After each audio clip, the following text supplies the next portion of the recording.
can stop me now.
past 5 years, we have witnessed the birth of countless excellent teams and players in all 5 major regions.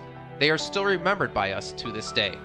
At the same time, we also remember our fans who loved us from the very beginning. On the occasion of this 5th anniversary, let's turn back the clock to the starting point of PUBG Mobile Esports, the Southeast Asia region, where all the stories began. As the first world-class event, PUBG Mobile Star Challenge gathered professional players from all over the world. With continuous development, the 2019 PUBG Mobile Club Open Global Finals is undoubtedly the most exciting event. 2019 Fall Split Global Finals, ladies and gentlemen, give yourself a round of applause! Among the countless rising stars, one shined particularly bright. Bigatron Red Aliens, a team from Indonesia, Bigatron Red Aliens! just got first place in the PMCO Southeast Asia Fall Championship, earning the chance to compete in the PMCO Global Finals in Malaysia. In the subsequent prelim stage, intense competition kicked off immediately. And finally, they advanced to the Grand Finals in 2nd place. BTR demonstrated impeccable strength in the competition. By the end, BTR was leading the lobby by a significant 106 points, bringing the first ever championship title to the SEA region.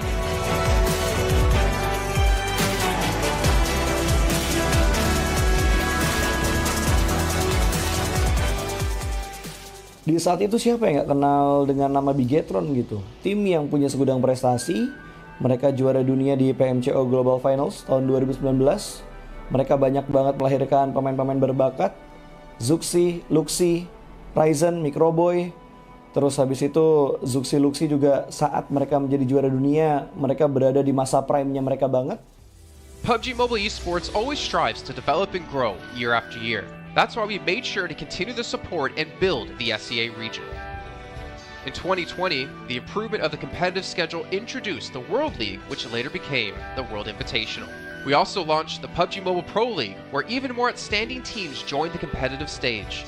In the 2020 PMWL, BTR once again clinched the championship in the East. This had given Southeast Asia the title of the strongest region in the world. They hoped to continue their legacy at the PUBG Mobile Global Championship, the pinnacle of PUBG Mobile Esports. However, BTR was not able to repeat the performance from the previous year. This round, winner with a chicken dinner, Nova XQL! With the rise of Team Nova, countless brilliant moments were had, but this also left many players with regret. After BTR Red Alien won at the Global Championship in Kuala Lumpur, we thought C region was the best. We thought nobody could beat C region except maybe RRQ Athena, maybe Illuminate the Murder, maybe Mega Conqueror, but C region was the best at the time. And we get to the league. We heard of a team called Nova. We thought maybe this team is not that good. On the contrary, they owned all the teams. They were very good. Let's move forward to the year 2021. With continuous efforts, more teams and players joined the Pro League. For example, Xavier, who placed 3rd in the 2020 PMWI East League, also secured 2nd place in the PMGC East League. FaZe Clan also made their debut on the world stage. Có thể nói 2021 là năm thành công nhất của Dingo Xavier trên đấu trường quốc tế, khẳng định vị thế và tên tuổi của Việt Nam vô cùng mạnh mẽ. Còn với FaZe Clan, đây là năm đầu tiên họ đặt chân đến với giải đấu cao cấp nhất của PUBG Mobile, nhưng lại khiến tất cả những đối thủ khác đều phải dè chừng và e ngại. Undoubtedly, the year 2022 has brought the greatest changes to the SEA region. Vampire Esports emerged, dominating 2022 PMWI, winning both the main and after-party tournaments, while also setting records for most chicken dinners, most eliminations, and more. They were not only facing competitors from the SEA region, but from all over the world. Everyone was talking about VPE and wondering if they can maintain their performance at the Global Championship or if it was just a stroke of good luck. On the last day of the 2022 PMGC Grand Finals, VPE won 3 chicken dinners alone, moving from the bottom of the table to 6th place, achieving the best result for the SEA region. They pulled off another miracle, but sadly, it was not enough to win it all. In 2023, BPE continued their impressive performance. They once again won everything at the 2023 PMWI. 2023 PUBG Mobile World Invitational Champions, Vampire Esports!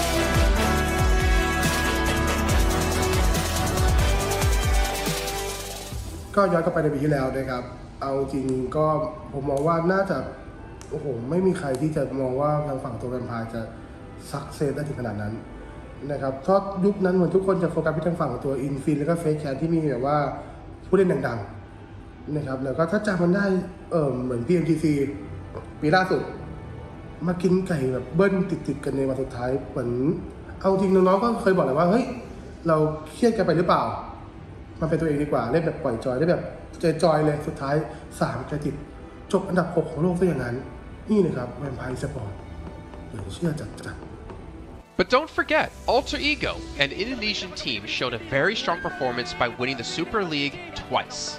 The SCA Super League was an upgrade to the previous championship, which by many is considered to be the most competitive league in PUBG Mobile. They could potentially become the next legend of the SCA region. Untuk dibilang legend, gue rasa belum sih untuk Alter Ego. Walaupun mereka sempat ngedapetin back-to-back champion untuk di PMSL 2023, itu menurut gue hanya sekedar untuk ngasih pembuktian gitu bahwa Indonesia tidak kehabisan pemain berbakat. Ya mungkin contohnya Rosemary gitu. Datangnya dia ke Alter Ego tuh bener-bener jadi ujung tombak untuk Alter Ego. Dan gak berhenti di Rosemary. Masih ada Alpha juga yang didatangkan oleh Alter Ego untuk mengisi kekosongan atau kekurangan dari Alter Ego. Dan gue rasa PMGC 2023 ini akan menjadi ajang Global Championship pertama gitu untuk Rosemary dan juga si Alpha. Jadi wajib banget kita nantikan performnya mereka di PMGC 2023. Dan please di notes pastikan tonton Alter Ego sampai akhir. Of course, there are many more teams we haven't mentioned, but these teams will all take part in the 2023 PUBG Mobile Global Championship. So what do you think? Who will be the ultimate winner in this year's PMGC? Will they be from SCA? Well, there's only one way to find out. Greetings, PUBG Mobile players! The long-awaited Frost Festival is about to commence. In the new version 2.9, we'll be introducing battles filled with a frosty atmosphere. Snow Battle is coming to town. Furthermore, you'll also get to experience updates to World of Wonder and Classic Mode. So let's dive right into it. In the Frost Festival, we'll be bringing you a series of snow-themed content, including a new Snowy Village-themed area, fun interactions with snow pals, and snow-themed items for more gaming fun and excitement. When Miraculous December comes, the Frosty world will undergo some magical changes. Stay tuned for updates. Don't miss out. First, let's take a look at the new themed area, Snowy Village. The village covers a wide area of 280 by 150 and has loads of supplies. It's located near Stalber in Erringel, Iceborg in Livik, and Goroka in Vikendi. In addition to the buildings on the ground, the underground area of the Lucky Ice Tower is also worth exploring. Make use of the 2-story layout to experience a completely new battle experience. Sound the bell in the Lucky Ice Tower, and you can even summon rewards. Additionally, the village also has a snow rail, which can help you quickly move around and gather supplies. It allows you to navigate flexibly between different areas of the village and also swiftly relocate to advantageous positions during battles for your team to counterattack more effectively. Of course, you should always remain vigilant to avoid becoming the target of an ambush. What's more, the village also features a special 2-seat vehicle, the Reindeer. It's also a great choice for transportation as it allows you to swiftly move all over the map.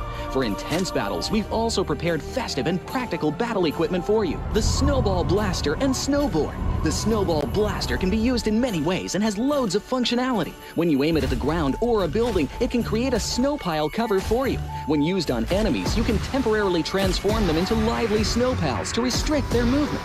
When facing bodies of water, you can use the Snowball Blaster to freeze the surface so that you can walk on it. It's definitely a practical yet entertaining weapon.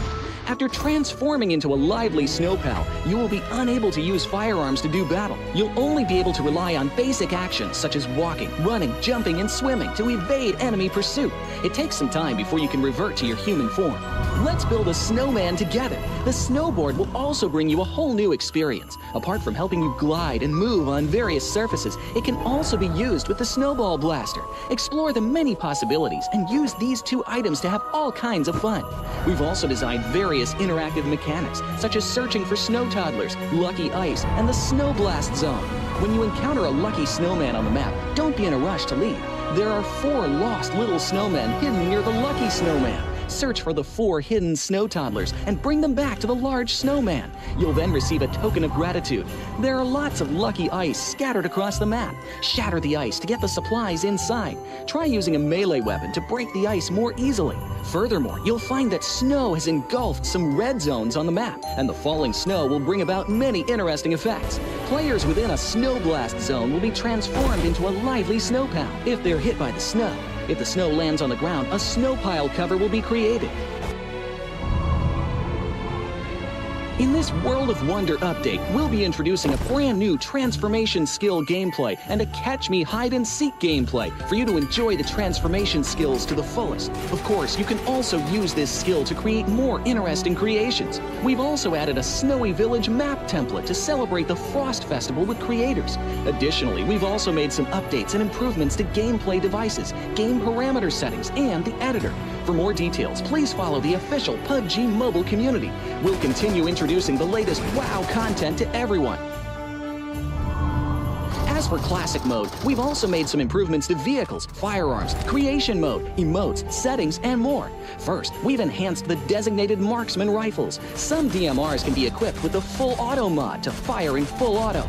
We've also improved the attributes and handling of some vehicles to enhance your driving experience. We've also added a new garage mechanic. From now on, you can choose your dream ride during matches. Meanwhile, we've also added a custom SFX adjustment feature. You can adjust the volume of some sound effects to whatever best suits you. As for creation mode, we'll be introducing some quick view features for watching the victory dance and fireworks displays and the new Frozen Kingdom themed performance in order to provide players with more possibilities for creative content. Furthermore, we've expanded the emote backpack. Now you can equip more emotes before entering the battleground. That's a wrap for the main content in this new version. In addition, new content will be added to the popularity battle event, Metro Royale, and season rewards. For more details, follow our official PUBG mobile community. Snow Battle is coming to town. Winner, winner, chicken dinner. In 2020, while the eyes of most PUBG Mobile viewers were focused on Southeast Asia as well as other regions, there was one region in particular that went under the radar, the 2020 EMEA League. Numerous teams from different regions were fighting for a spot in the 2020 PMGC. Among them, the teams from the EU region were the most dazzling. Kanina Power, which had previously won 3rd place in the 2020 PMWL West League, managed to break through and eventually won 6th place in the 2020 PMGC. Class Dilge Athletics from Turkey also successfully took 8th place. For the entire EU region, this was a great start, and in the future, the EU region would grow into an even stronger region. The EU region seems to have endless potential. They always have a number of astonishingly talented newcomers. In the 2021 PMWI, in addition to the veteran team Kanina Power taking 2nd place, the newly reorganized team in 2021, Next Ria, Xenox in the smokes, the solo by themselves, surprisingly won 3rd place. The EU region seems to just have endless potential. There's always a number of astonishingly talented newcomers coming up through the ranks, developing their skills, and in 2021 at the PMWI, you had some of the veterans there for sure. Kanina Power taking 2nd place, an incredible performance coming through from them to get that 2nd place. But not only that, you had the reorganized team for Next Ruya in 2021 who won PMPL Turkey. They came 1st in their region and then were invited on the back of that to the PMWI West to take 3rd place. So these new talents working as this new roster at the time, a phenomenal resurgence there, and there's so much more left in the pipeline, I'm sure, for this region. I'm really excited for what the future has, and I can't wait to see what they've got. In the 2021 PMGC, teams from around the world gathered once again. First of all, worth mentioning is that among all the participating countries in the grand finals, Turkey had the most with 3. Among them, teams like S2G and Next Ria finished 4th and 6th respectively. This was a massive achievement. The efforts of the EU region are constantly bearing fruit. Now they just needed an opportunity. 2021 yılında Dünya Şampiyonası istediğimiz gibi başlamıştı. Çünkü West aşamasında 3 takımımızı birden ilk 6'ya sokmayı başardık ve büyük finallere 3 takımımızı göndermiştik. S2G 4. olarak buraya katılma hakkı kazanmıştı ve kadrosunda Rip7, Timber, Kalse, Sylas gibi isimler vardı. Büyük finallerde ne yapacağını çok fazla kestiremiyorduk temsilcilerimizin çünkü dünyadaki takımların iyi performansları söz konusuydu. Büyük finallerde temsilcimiz S2G 4. olmayı başardı. Nexu'ya 6. olmayı başardı. Maalesef Fenerbahçe ilk 8'in dışarısında kalmıştı. Ama bu takımın ileride çok iyi şeyler vaat ettiği konusunda herkes hemfikirdi. Next, let's go directly to the 2022 PMGC. At a time when everyone was focusing on whether Nova could win 3 consecutive championships, a team that was not originally a favorite to win was about to become the focus on the stage. S2G performed consistently in the first 2 days of competition, always maintaining a position at the top of the leaderboard. And on the final day, S2G changed its conservative tactical strategy and sought to gain more elimination points in the last few rounds. And in the last round, S2G secured the championship with 15 elimination points. Champion of 2022, it is S2G! They finally broke through and made history for the EU region. 2022 Dünya Şampiyonası bizi büyük zaferler getirdi. Tabii ki Dünya Şampiyonası başlamadan önce bu zaferlerin geleceği konusunda çok bir fikrimiz yoktu. S2G kadrosunda bazı değişiklikler yapmıştı. Takıma yeni katılan oyuncular vardı. Özellikle Reis ile birlikte takımın form seviyesi gerçekten çok yüksekti. 2022 Dünya Şampiyonası finallerine 2 takım göndermeyi başarmıştık. Bir tanesi S2G, bir tanesi Fireflux. Maalesef 2 takımımızın kaderleri birazcık farklı oldu. İlk günden itibaren S2G sürekli olarak zirveyi kovalarken Fireflux için işler iyi gitmemişti. 3. gün geldiğinde S2G güzel maçlar geçirdi ve şampiyonluğu Türkiye'ye getirmeyi başardı. Bu Türkiye e-spor tarihindeki en unutulmaz başarıydı. This year, the EU region has continuously produced even more strong teams. First of all, G Gladiators won first place at the 2023 PUBG Mobile Pro League Spring Regional Championships and third place in the 2023 PMWI. Veteran teams like Nexuria and Canada Power have been performing better and better this year and successfully qualified for the 2023 PMGC. Subsequently, hot recent teams like Mad Bulls, BRA Esports, Major Pride, Melise Esports, Demorte, among others from EU, have also successfully gotten a spot in PMGC. They all look forward to continuing the success of the EU region in 2023. There are many questions surrounding PMGC. Will S2G successfully defend their championship? Will another EU team lift the trophy? Could it even be a team unexpected to win it all? Let's witness it together in Turkey.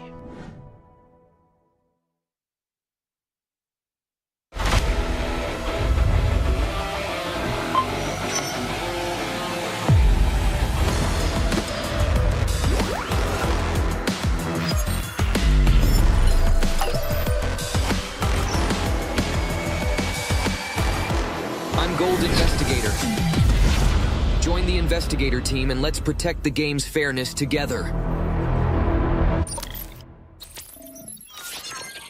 2023 Popularity Annual Gala event tutorial. Hey there, welcome to the 2023 Popularity Annual Gala. We've introduced a brand new competition and upgraded rewards. You will have to go through 10 rounds of 1v1 matches and compete to become the first ever PUBG Mobile Popularity Annual Gala champion. So let's get right to it. New competition, ladder competition. The Popularity Annual Gala event will be utilizing a new ladder promotion system. Players' initial ladder grade will be determined by their battle points at the end of the first round.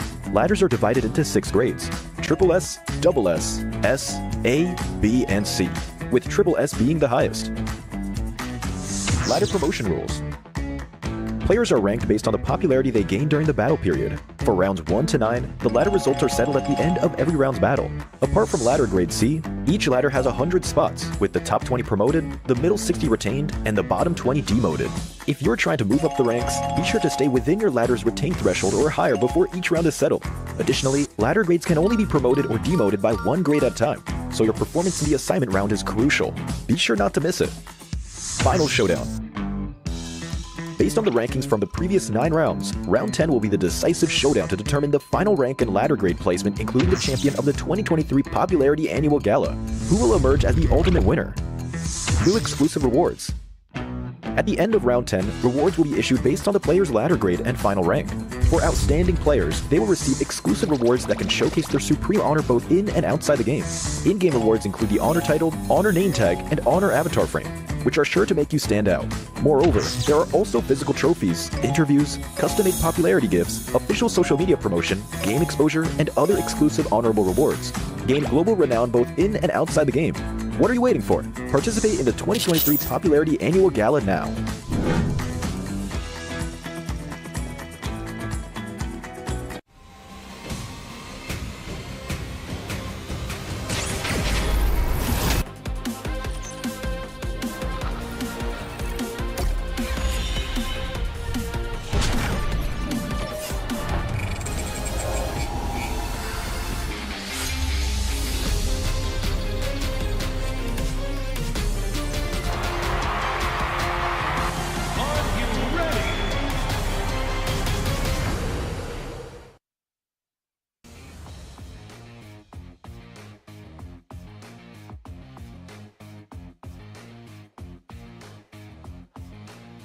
Welcome back to the PMGC 2023, and this is going to be the last chance stage here.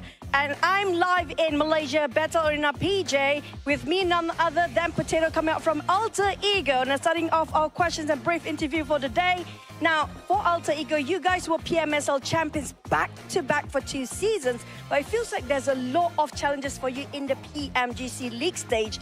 What was the biggest difference if you compare during the PMSL and even the PMGC now?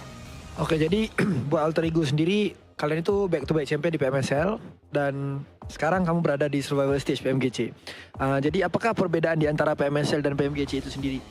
Oke, kalau perbedaannya menurut kita sih dari segi adaptif di tim-tim global ini ya. Karena dari segi adaptif atau adaptasi mereka sangat-sangat kuat lah.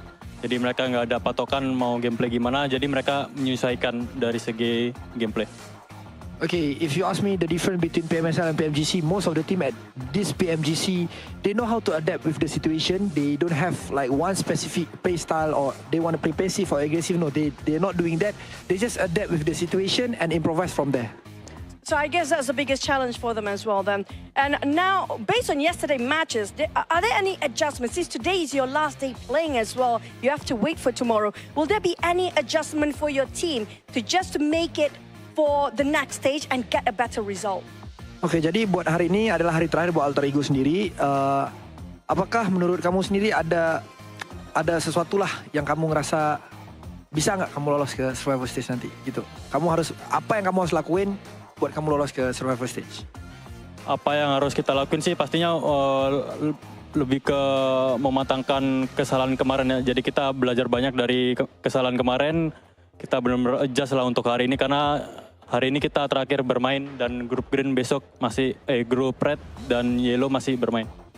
Okay, so for me from Alter Ego, we want to do our best. We already touch up our mistake. We already learn from the past, and yes, of course, today group green and versus red, but then red is gonna play in tomorrow. So I think we're gonna perform really well so that group red is not gonna qualify easily to the last chance. Now I'm gonna touch that for a bit more. Since you mentioned about your mistakes yesterday, and it's so hard to actually identify your mistake in a very short time, can you state out some of the mistakes that's quite major for your team? Ya, kamu ngomong-ngomong, kamu ada ngomong tentang permasalahan yang terjadi lah, mistake-mistake terjadi. Bisa nggak kamu cerita sedikit aja, apa salah satu contoh mistake-mistake yang terjadi di kemarin hari? Mistake yang kemarin terjadi sih kita belum expect sama keisengan Semnan ya. Jadi benar-benar dari semua map kita benar-benar deket sama dia dan lumayan mengganggu gameplay kita lah. So the things that I don't expect is the playstyle from Sem9. So that's the mistake that we learned back then is because of our drop spot in every map is quite near with Sem9, and yeah, we don't expect these things gonna happen, and yes, they give us so much trouble. I mean, that's the unexpected to be happening on the global stage, definitely now. You mentioned about Sem9. Are they one of your greatest threat when it comes to this stage, or will there be somebody else so far? Kamu ngomong Sem9 nih, kamu mention Sem9. Apakah Sem9 itu salah satu tim yang kamu ngerasa PR terbesar kamu, ataupun ada tim-tim yang lain? Enggak sih. Karena emang kemarin iseng aja, kita nggak expect dia bakalan main se-iseng itu. Okay. So basically, it's not really CM9 is our biggest threat, but then we just don't expect they're gonna play like that. Okay, we might have more surprises for today, by the way. With tight points among the teams, and you still have a great chance to make it to the last chance stage. What's your focus to improve your rankings since today is your last day? And what do you think is the most important outcome for today's games? Okay, jadi kalau kita lihat dari point system, poin kalian itu tidaklah terlalu jauh untuk kamu lolos ke ke last chance. Jadi, apakah fokus terbesar yang kamu mau fokusin hari ini supaya kamu bisa lolos ke last chance? Kita lebih ngemaksimalin tiap game sih. Jadi kalau tiap game kita mendapatkan hasil yang bagus, poin juga bakalan ikutan bagus juga. Jadi kita fokus game per game. Okay, so basically we're gonna focus on each game. We're gonna focus on our first game first. It's because of I believe if we focus on each game, the point will come afterward. So we're just gonna do our best in every single map so that we're gonna maximize our point. I agree. It's one step at a time, one thing at a time as well. But we're done here on Stage Live. We're going to toss it back to the casters. Good luck, all the best for all the teams out there competing, especially when it comes to Green Group. Today will be the last day performing, and the next day they have to just wait it out. We're just going to toss it back to the casters. Casters, take it away.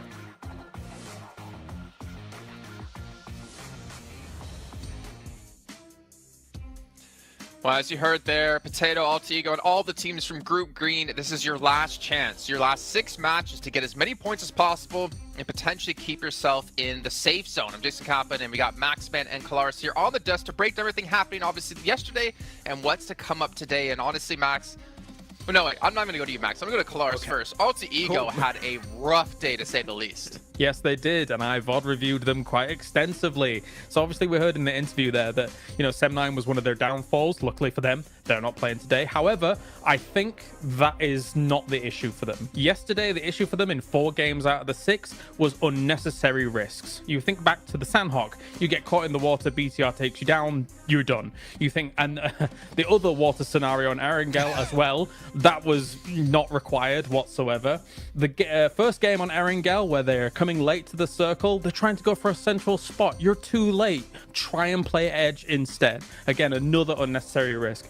And then finally, CM9 on Erangel being able to take them out when they're trying to find cars, right? So all of these unnecessary risks that they're taking could be easily mitigated if they're just playing a bit more mature PUBG Mobile and trying to play a bit more of a controlled style.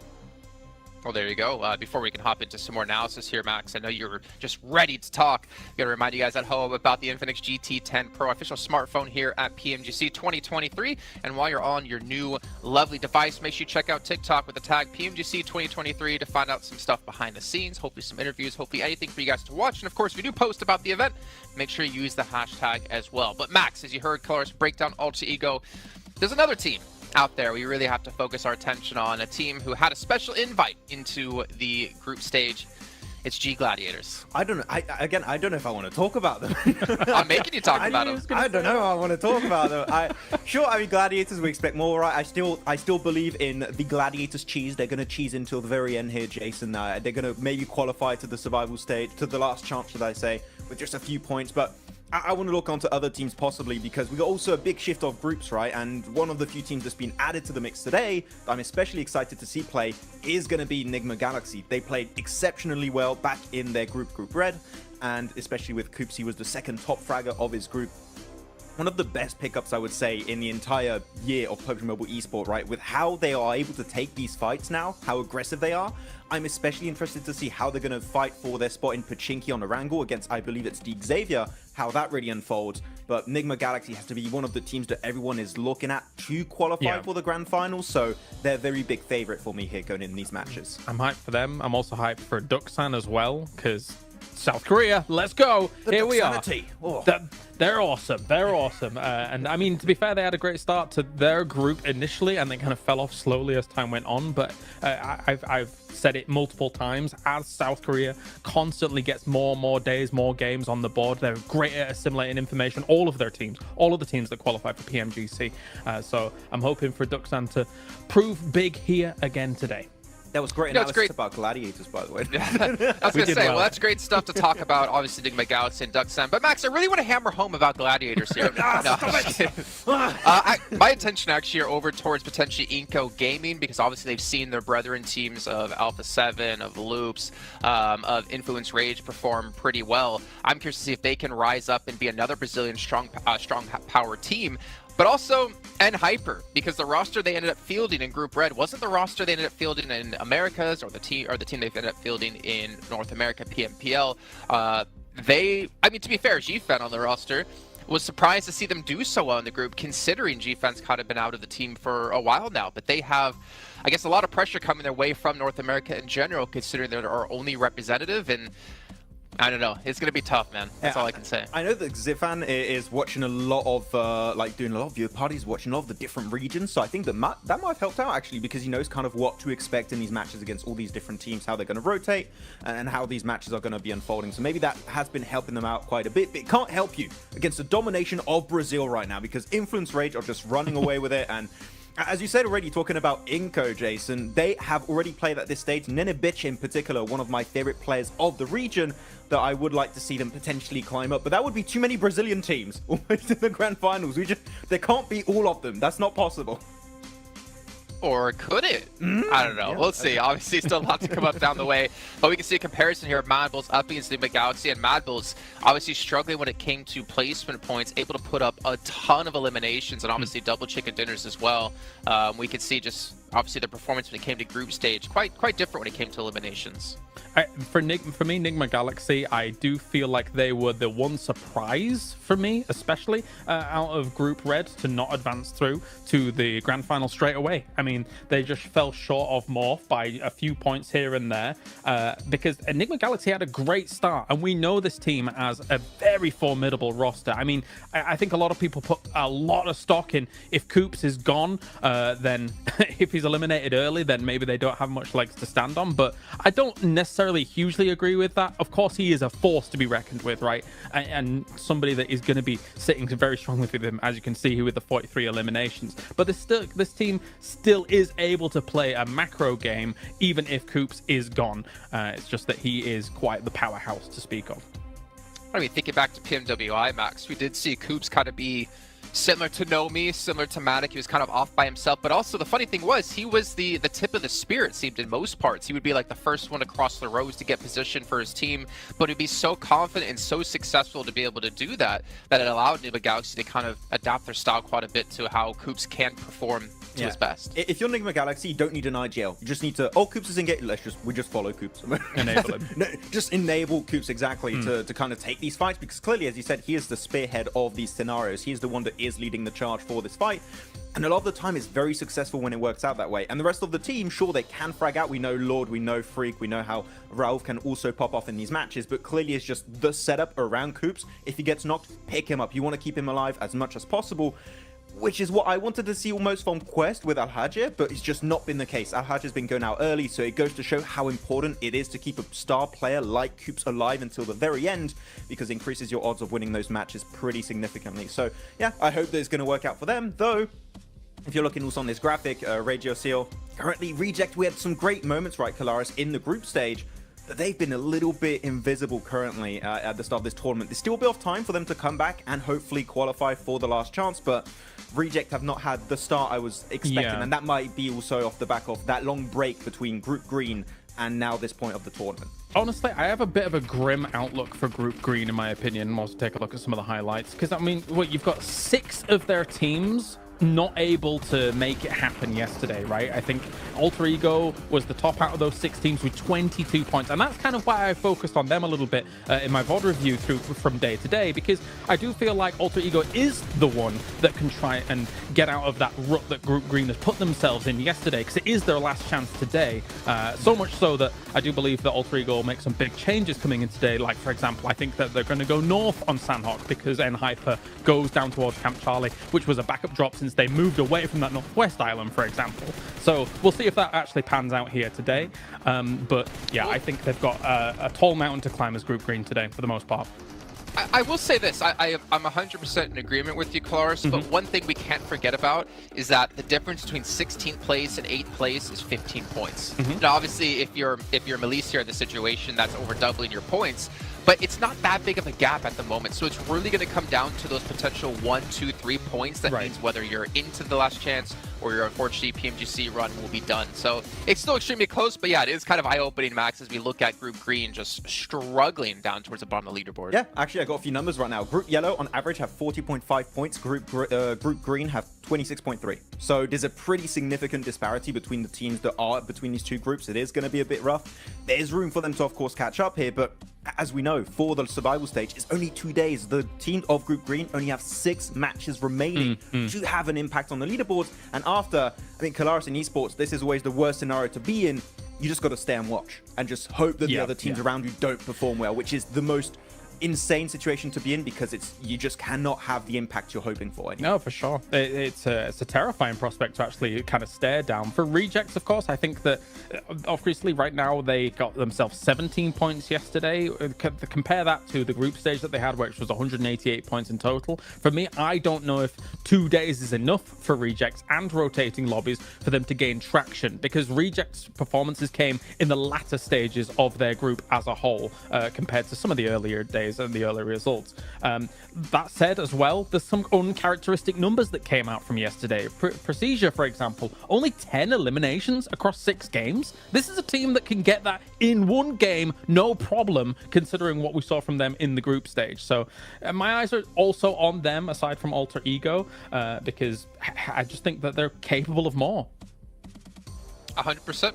I completely agree, and unfortunately, we're just not seeing out of them and the Twins. But you know what? Obviously, rotating groups. I think for me, as you kind of mentioned, right? Like, we have rotating groups. It kind of doesn't favor some of the teams. But for me, PMGC is always about finding the best all-around team, because there's so many different kind of mini tournaments within tournaments, right? You have your group stage where you play out the same teams over the course of 3-4 days. Then you have this event where you have rotating groups. You have to be adaptive. Then you get to the grand finals where it's going to be a sprint, or I guess the last stage coming up in just 2 days, where it's really a sprint, right? With just 2 days of play. You got to be good all around, and we're going to find the team to be just that, hopefully, very, very soon. But one team I did want to focus on, just really quickly, because I want to throw this out there in case it happens. Influence Rage. You're so far in the lead, there should be no chance you're ever going to fall into the bottom 8. Do you start to hot drop on some teams' potential, start to kind of put yourself in rotational paths of some of the teams, well, obviously not them because they're not playing here, maybe Mad Bulls is a better case in the situation, to punish teams and prevent them from potentially qualifying?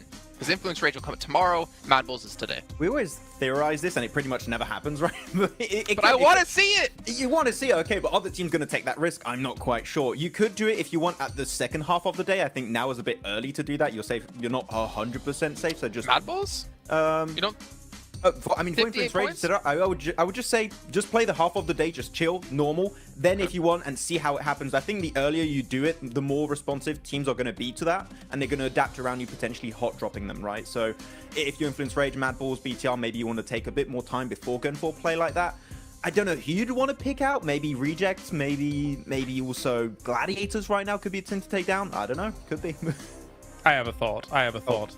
I do think Mad Bulls is relatively safe. I mean, considering that I think that their performance will continue here throughout the day. I think if you were going to target anybody based on these two groups alone, I wouldn't even mind looking towards Procedure for on Erangel. If you think about their potential rotational paths from something like Yasnaya going up against kind of Rozog, sometimes those can potentially clash from time to time, and Erangel is the most, as we all do our little things. Please sir, I want to be next. You know, I think that could be a target. If they were going to do something, I don't know whether they will though. I'd even go on Alter Ego, to be honest. I think that would be a good team to take down. Maybe. They could be a threat. I mean, that's a good point. If you prevent people from hot dropping you when we get into the last chance stage, then it means your position's going to be a lot cleaner. You're limited in games. You have a better chance of qualifying through. But let's see what's going to break down as we're heading to our first match of the day with Sandhawk. Going to throw it over to our commentators, Jack and Blink, to take it away. Thank you, Jason. Oh, it's exciting already because I kind of like the way you can see we're all there in anticipation. It was cool. I like the way you kind of had, you know, we're in school blank. We want to get our opinions. Oh, in. yeah. Because even me and you were speculating, we're theory crafting. It's sick, man. This week's going to be so damn good. Like, the quality of games yesterday was great. If that carries on, I'm living for it, Blank. Yeah, I mean, we were having a little chat behind the scenes there. I mean, to be honest with you, there's a lot to talk about here. You know, you have some of these groups here that are now playing their last day. It's Group Green. This is their final day today before we head in towards tomorrow. Everyone gets 2 days of play between both the survival stage and that last chance. And some of the players, some of the teams in Group Green are in real danger right now. It's a stressful experience. U-Do Alliance, they look happy. They look ready to go. They look very, very excited to get things on the road here. They had a pretty good upwards trend over in their group. Didn't start off so strong, but ended it quite significantly well. Obviously not getting in towards that direct invite stage, but yeah, for Group Green, things do get a little tough here. And you know, we were chatting about, like, you know, there was really only a couple of teams from Group Green that we actually thought were fairly decent towards the end of it, and it kind of felt like the group of death. But the more we look into it, the more we see there's actually some very, very good teams in some of these other groups that definitely deserve more praise. Absolutely. I think that's sort of the speculation that we had when we came to this agreement. You know, like, looking back on it, in retrospect about the rose-tinted goggles or green-tinted goggles, really, the upper echelons of that group were absolute masterclass, right? Even Reject Tokyo can be lumped in with that, with how well they were playing over that week. But since coming into this, well, hang on a minute, hold that thought. It seems that hot drops are happening, Blank. What's going on here? Straight into the action. Is that Mad Balls under pressure already? It is Inco versus Mad Balls here. And we saw this versus Mad Balls in the very first day of their group versus Falcons. They lost their hot drop, but they're used to it now. They're expecting something to go off. They've already found one knock off the bat here. Let's see if they can find any more, Jackie. How far can they go with this then? Fleek getting the reload off instantly, trying to assess the situation. Now, Mad Balls always feel like they were hit with pressure on Sanhok. Even back in regulation of Group Green, they were being tested for control. Inco are the ones that are starting to show up here, though. Early damage done. Fleek down by the DBS. Another knock coming in, Blank. Bit of a trade, but now we're seeing them both be severed. Lots of damage across either squad now. It was one apiece, but Inco were able to get that res off there. Vitali will finish off Fleek in the meantime. Zerich desperately trying to hold his own. Becker trying to head down the stairs. Nice little peek out coming through from Inco. Only one Mad Bull left remaining, but it's Tulika. He was having a fantastic day yesterday. Not about to let this game slip out of his hands, but he's only got one teammate left to bring up. But a huge amount of damage onto Squash. Last player alive, Tulika. Can he clutch this out? Oh, is it going to be burned clutch like a used car salesman? Drop down for Squash, seeing if he can clear his way through as the bullets come flying. Tulika calls for the backup of his teammates, rotating further over so he's got room to try and pick him up later if possible. Doesn't peek off the back of the bait of the movement either, so Squash still holding. Frozen expires, and it's all on Tulika for good. No chance of getting his teammates back, so worst case scenario has happened here. Even if either one of these solos get away and give up the final elim, you have crippled yourself coming into the opening game today. And this is it, Blank. They've got to roll with the punches now.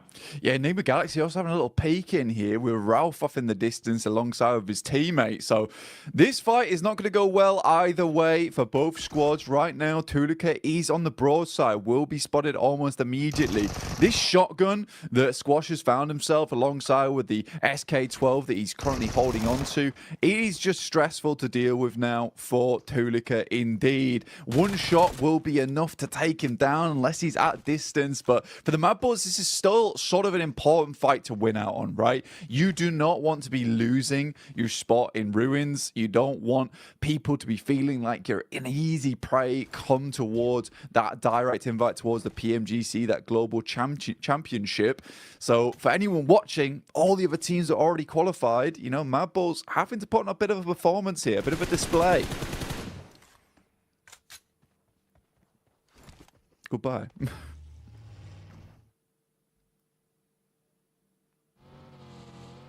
And with that, Tulika will move onwards. Ralph takes out the final player there from Inco.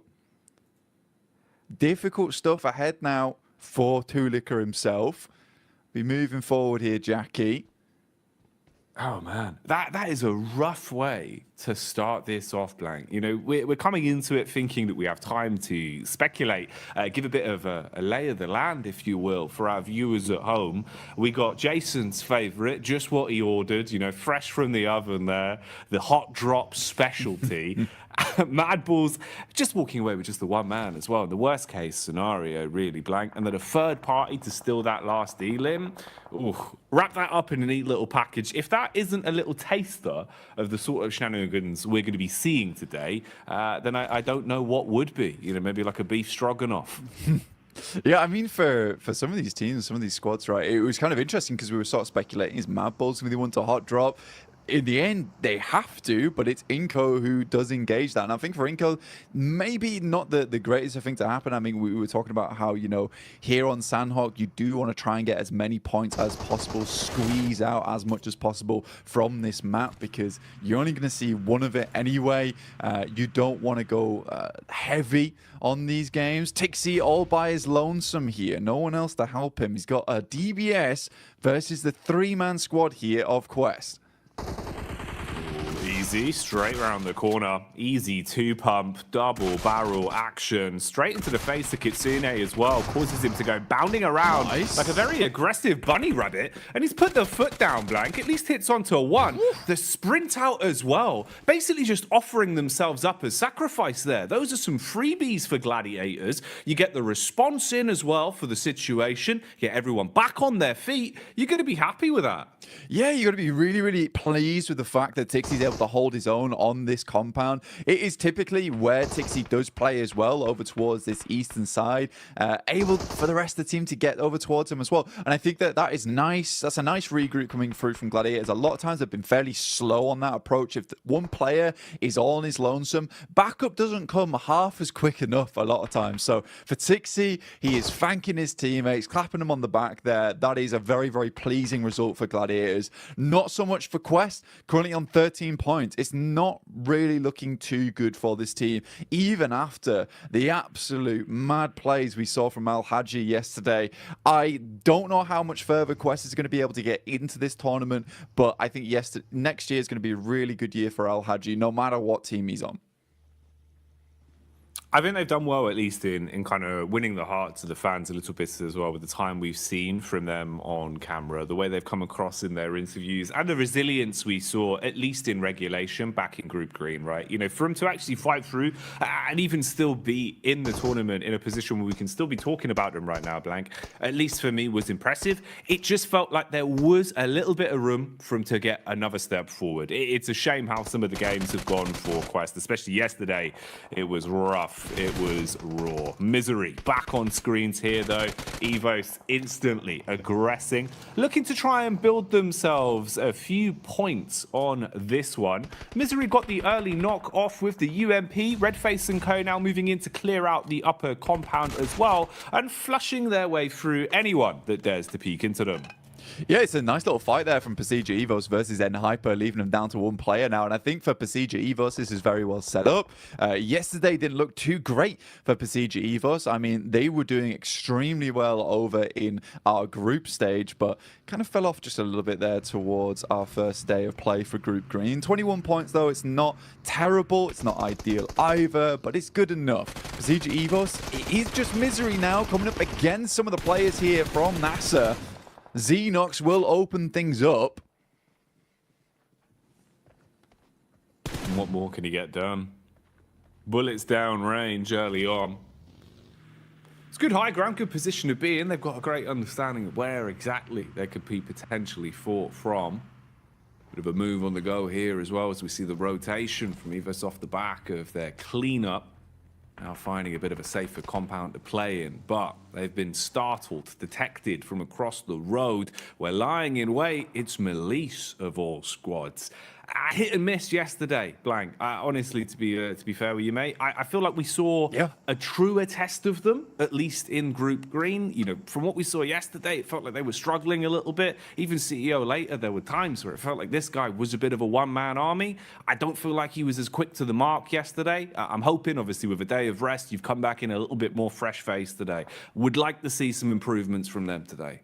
Yeah, I mean, for the Turkish squad, it's just a little bit difficult for them at the moment. I mean, they've been making a lot of right moves. And I think for an Edge team that likes to kind of read into opponents' movements around the map and cut the legs out from underneath them, they did a good job of it in terms of theory, right? In theory, where they were playing, it was all fantastic. Then they were going down to these engagements. They weren't always able to win it out very cleanly with a four-man squad going onwards and just clearing from there. And they ended up just losing games very early on. And this kind of the risk with playing Edge a lot of times whilst you're holding out and guarding those Edge sides is that if you get into an engagement there, you lose it, right? There's not much chance of getting very much further into the game. For other teams that like to leapfrog from Edge and then send towards a kind of a middling position between the center of the circle and the outer side of it, you have much more chance to get further into the game and maybe pick yourself some pretty consistent placement points off the back of it. And we had a really good conversation as well yesterday, or even this morning, actually, bloody hell, mixing up my time zones. It's all going so quickly right now, where we were talking about, you know, look, some of these teams yesterday just came out absolutely swinging, and I think in this format you have to, whereas other teams sort of got in their own heads a bit. Yeah, that was one of the big focal points we were kind of sort of umming and ahhing over, about how you could see the difference of, let's say, a team like Influence Rage, who came out just playing their style, just absolutely giving it, right? Any opportunity they had to just swing on a fight, play confidently, going into an engagement, basically thinking, you know, we've already won this. They're just thinking about the points being in their pocket. You're going to have so much more of a better time of it than going into it giving so much respect to teams, overthinking these situations. And we've seen that change. A lot of our squads from Group Green, it feels like their play styles have kind of flip-flopped more so than anything compared to what we were seeing during that regular point. This is an interesting one, actually kind of ties into that. You can see here, Reject Tokyo at least getting a bit more confidence to fight and contest for center control. A little bit lucky there in terms of the draw of the circle, but it works out. You've got a compound, you're in a good spot, and they're going to be pleased with this, mate. They'll be chuffed with that blank, because when they had center control, when they felt comfortable early in a compound, this is where we saw some of the better games from Reject, because honestly, they're great on defense, good comms. It just felt like getting there was rough for them. They've been playing a lot of Edge, and it hadn't been working out too well. I'd hope that would be a positive change. Bit of a fight potentially developing here as well. You've got the push up the hill. Focus is drawn from NASA towards the backside, but a few bullets whizzing on by. Room for a bit of a scrap here. Yeah, I think for Enigma Galaxy as well as NASA, this is a case where potentially Enigma Galaxy will just think about just swinging wide of this, potentially trying to get in underneath towards Painan. I think Enigma Galaxy is a team that is very well known for some of their more smart rotations. A little bit of a scout there from Ralph. He's in very much danger now of taking a knock. Luckily, the vehicle is going at a strong 90 miles per hour. Alter Ego zooming in towards where Reject is playing. Already Octa gets taken down here. They try and take control of one edge, but Reject has penned them in, locks them into one location. Now the nades can start to come through. There's a lot of damage off the back there. In the meantime, Duxan does take down Ralph. We talked about him earlier being very, very low. Pins pulled on the nades for Alter Ego, looking to see if maybe there's a way they can defend themselves with these bad boys. Problem is they've already taken so much damage. Reject Tokyo setting themselves up. They're trying to reset in terms of the defense and readjust what positions they're playing from so they can support each other a little bit easier. There is nades in play as well. Reject Tokyo normally very good on lining up those double nades. That could be something to come back towards. For now, we'll see what's happening up on the hillside as well. There's been a bit of commotion here. Teams have been making their presence known, and that high ground control is going to be worth its weight in gold the longer this one goes on. So pressure being applied there. Rotation coming in as well. You've got Alliance on the move as they start to make their way over. Drop in the smoke so they've actually got some cover to work with. And you'd need it because Melissa are close by and they're eagle-eyed, Blank. They've got eyes like a hawk. Yeah, for Udo, this is probably one of the toughest rotates currently happening on around the map, where they're sort of locked in between DX as well as Malice Esports, and DX has a fantastic control of his high ground. Something we saw a lot from them yesterday is identifying some very strong positions on the map, but also being really good at holding them down. Not necessarily always in compounds, just in certain areas of the map where they have that high ground control. They can play around a little bit of hard cover and go from there. Circle moves very hard towards that north side. Now, that is a little bit of grace given towards MB Esports. They can use that to their advantage. Udo Alliance, they take a knock in Flax, and a quick heal goes over towards Fatah there. So very, very immediate response from Udo Alliance, but I don't think it's going to be enough here. I think they're just caught on with the worst end of the stick out of the lobby. Probably the only team that's going to suffer in the next minute or so, I would say.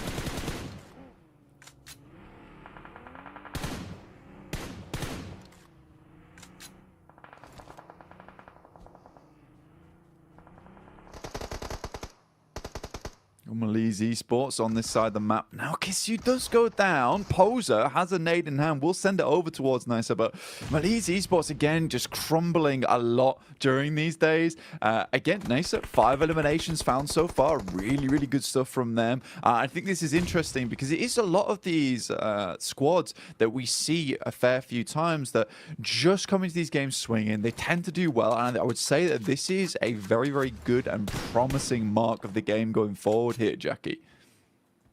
I'd agree with you, man. It feels like, actually, we're getting into a bit of a groove now, a bit of a stride for some of our teams. A lot more aggression displayed early game as well here with the culmination of the 2 groups we have in today's lobby for survival stage.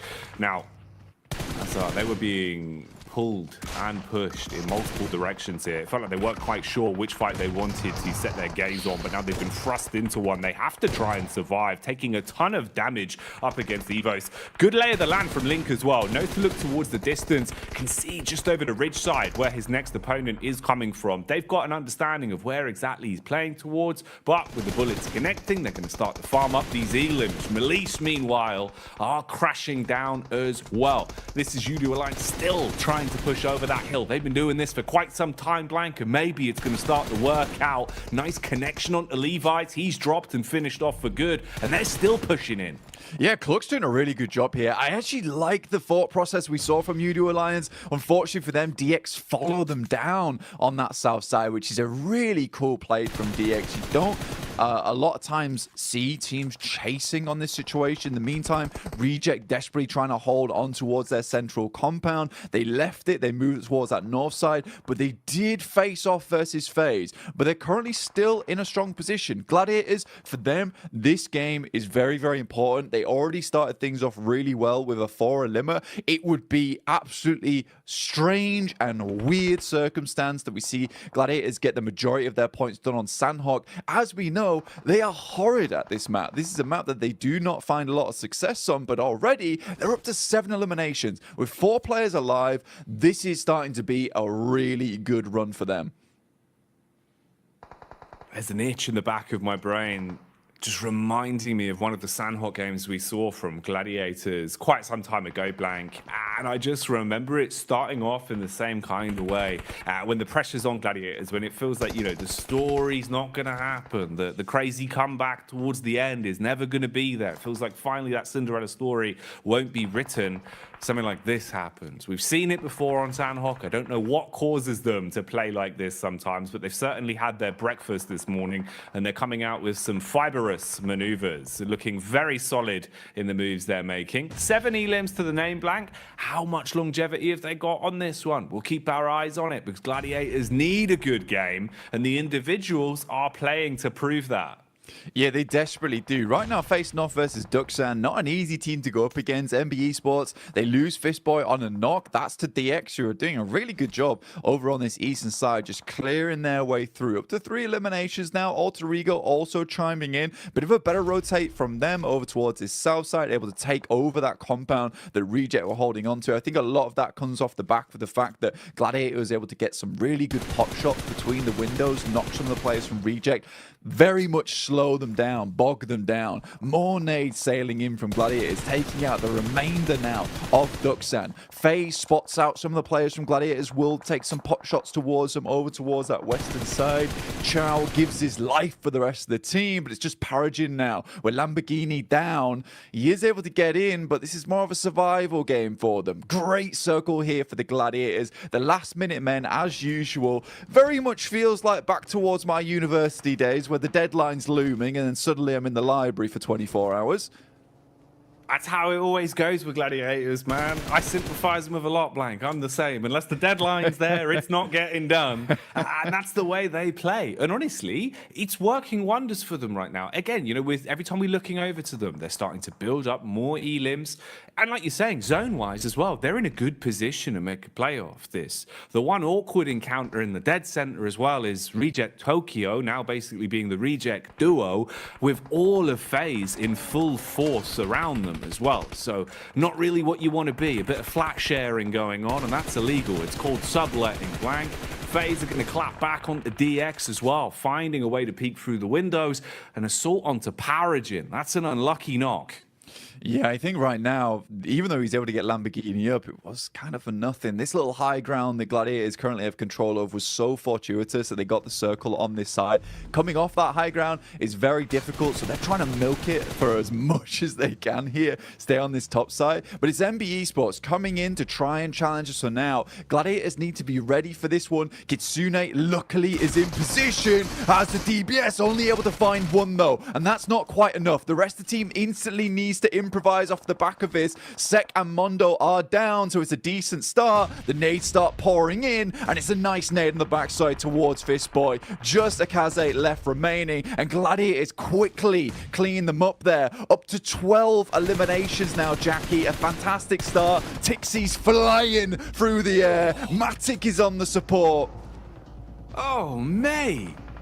This is perfection put together so precisely from Gladiators right now. That was beautiful. The nade work to defend after the crash was on point, and then straight back into hungering for more elims. The peek down the hill, beautiful connection on the aim skill as well, and we get left with our final four. A scrappy one at that as well, Blank. Alter Ego still alive. They were able to find what remained of Mad Bulls and shut them down, but they've now had the same done to them. Peek out from Sarah Biceps, and with a smooth right hook, he's wiped them off the face of the battleground. 3 squads remain.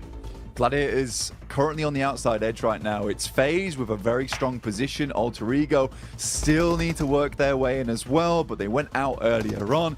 Reject holding on.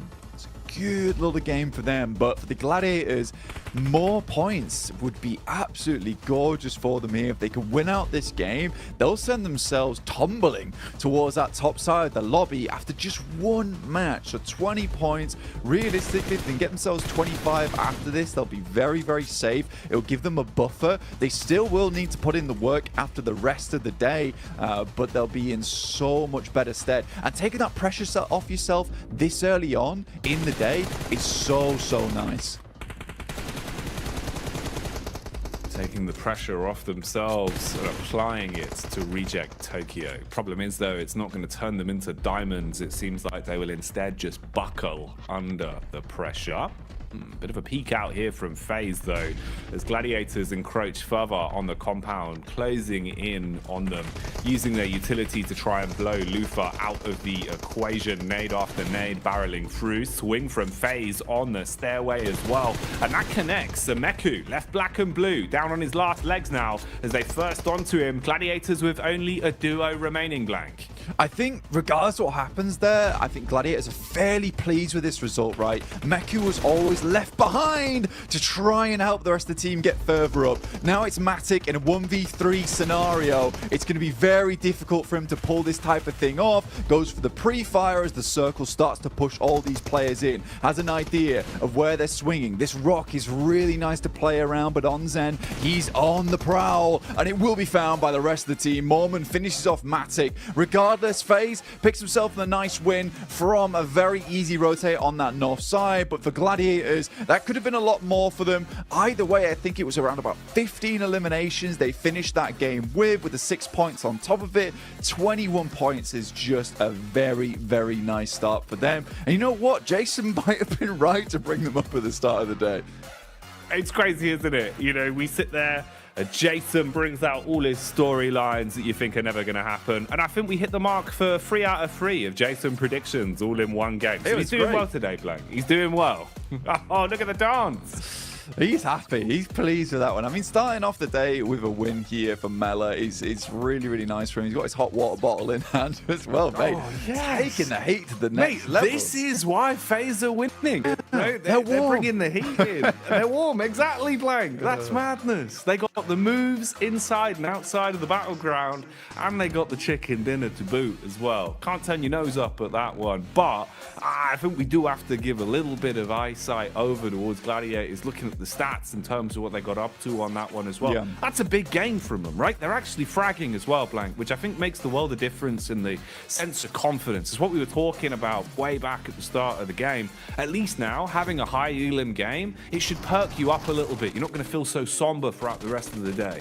Yeah, I mean, the teamwork looked really, really good there from the Gladiators towards the end, and that's what you want to see overall. In the meantime, we're going to send you back over to the other team over on the desk. The desk team, the best team here. Like FaZe could get their victory on the board here, starting things off strong for Group Red. But to be honest, there's a lot of moving parts and a lot of working parts in this one that allowed quite a few other teams to have some decent results. You know, Max, I know you didn't want to talk about him at the start of the day, but I'm going to make you talk about him now. No. It's G Gladiators. Okay, you know what? They got himself some wins. I can give you that much, Jason. I think Kalaris was talking about that. The eliminations kind of got fed to them in weird ways, especially that fight versus Quest. Alter Ego changing their drop location to the Eastern Island, and Mad Bulls fighting Inko, which means that their rotation path here, Jason, is completely free. Even if you rotate late, you can make it through Trifecta, you can get access to Bootcamp Hill, and off the back of that, they can just start blasting at so many other teams like Duxan, Alter Ego, and get 15 eliminations on the board. They needed those points here because they were in a tough spot before here, and they already doubled their points. They had 20 points before this match, and now extra 21. That is massive for Gladiators. That might be exactly what they need to get themselves in more of a safer position, considering this is their last day of play overall. But another team we have to dive into here is Reject in particular, because the position they had, we were watching a little bit of a disagreement between you and Max in terms of what Reject decided to do as his own tried to center up on FaZe. So I think that they were trying to make the game-winning play, right? Like with some of their moves. They start in Trifecta, they had a 2-2, and they go to the compound, which in our region we see always as a focus point for some of these circles mid-Sandhawk.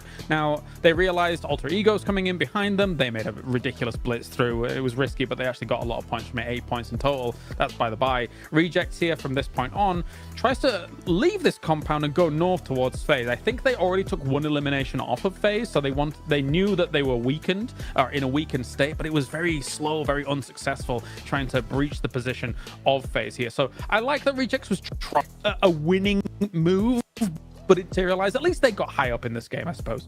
Yeah, I think that the situation they were in with Alter Ego playing the Road Trifecta compound is you want to work with Alter Ego and stay in that compound for as long as possible to gatekeep other potential threats later on down the line. If you stay there with Alter Ego, you eliminate Nigma Galaxy, Deke Xavier, Duxan. You can also maybe eliminate some players of Gladiators as they get pushed down Bootcamp Hill, and off the back of that, you can transition through the rocks, maybe make over to FaZe. I think that was the better approach, but to be honest, the moment Deke Xavier died, right, Kalaris, they could play those rocks and survive super fine to the match. So it ended up working out, but I think there was maybe another option available. But that's the cool thing. There's so many ways to play it that you don't know which one might be the best at the end. I mean, yeah, I get what you're saying, like a symbiotic relationship in that compound for a little while. The thing I look at it is that they got third in this game, and would they have probably have got third if they'd have stayed in that compound as well? Yeah, probably. Yeah. But would they have got first? Almost absolutely not. So I think that, you know, they were trying to go for it all, and obviously it didn't pan out. Yeah, and again, trying to make those plays that are really important for them, considering Reject coming into this one from Group Green. So they only have, well, now 5 matches left to go. They have to get as many points as possible. They have to make sure that to make the right decisions, though, as we did look at a drop as well between Mad Bulls and Inco. And Mad Bulls, a team that it really doesn't matter for them, right? They're pretty much safe into the last chance. For Inco, though, at least them trying to scrape by as many points as possible. I think they got 3 with the eliminations. They're realizing, okay, well, this is not going to work out. Let's try to salvage with something. But they have to maybe look forward now to the next 5 matches. Yeah, you don't forget the best part of that fight here, Jason. You just Rauf come in like, sit down. just get rid of them right. That was a good bit. That was a good bit right there. But yeah, it's a hot drop. It is normally Inco that would have to change that drop because Mad Bulls, as you touched upon, Kalaris, during that game, are already so comfortable. It is currently their fight to win currently in that position. If they win it, they clear it for the last chance. And Inco, they're just going to be maybe completely out of that position from the get-go. So yeah, Inco, cool. It's fair enough. There's only one of these maps per day. But you might want to try and think of avoiding those as much as possible because it can really impact your results over only 2 days worth of play. That is such a small amount of time that these hot drops can really impact your position. Yeah, it would be even especially more huge if there was more than one Sandhawk per day, right? But there's very little interest in giving up your position when you've done as well as you did like yesterday as Mad Bulls. One thing I do want to mention really quickly, because you said it while we were watching the game, and I kind of really like the idea of it. We did see Altigo change the drop location, as was mentioned already on the desk here. They went up towards Cow. But then when the zone started to shift away from Corey, more centralized, and they were on the east side of Corey, you were talking about what do they do here in this position. And Clarence, I wanted you to bring that up just really quickly.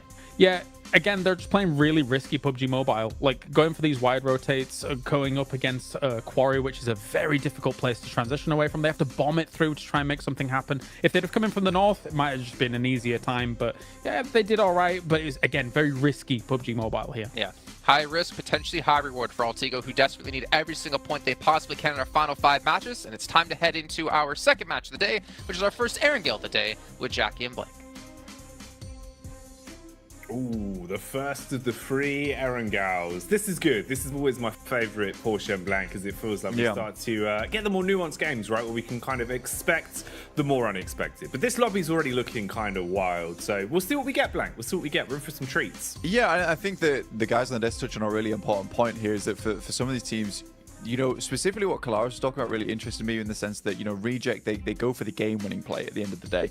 And I think you have to do that now. You really do have to go for these sort of things because, honestly, for Group Green, we know that this is their last day of play to get in towards that survival stage, not be in the bottom 8.